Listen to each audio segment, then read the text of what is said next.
লাভের আশায় ফুলকপি আবাদ করে এখন ব্যাপক লোকসানের মুখে চুয়াডাঙ্গার কৃষকরা।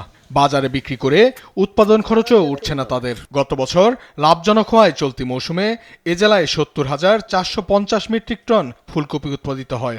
শুরুতে প্রতি পিস ফুলকপি বিক্রি হয় ৮০ থেকে ৯০ টাকা পর্যন্ত, কিন্তু সময়ের সঙ্গে সঙ্গে দাম ঠেকে তলানিতে। বর্তমানে প্রতি পিস বিক্রি হচ্ছে ৪ থেকে ৫ টাকায়। কপি বিক্রি করে জমি পরিষ্কার করার টাকা উঠছে না। কফি আমাদের আবাদ করেছি, আমাদের খুব লস হয়েছে, ভেঙে ফেলতেছে। নেট ১০০ টাকা কিনেছে, ১০০ টাকা কেটে করতে পারতেছি না। ক্রেতা কম থাকায় অধিকাংশ কপি খেতে নষ্ট হচ্ছে। একই সঙ্গে অন্য ফসল আবাদের জন্য সার সংকট দেখা দিয়েছে।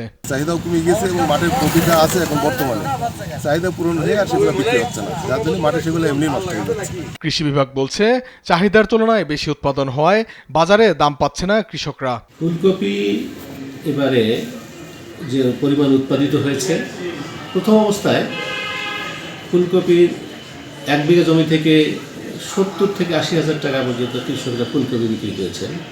এর পরবর্তীতে ওই জমিসহ অন্যান্য জমিতেই ফুলকপি তারা আবার আবাদ করেন, দাম কিছুটা বেশি পায়।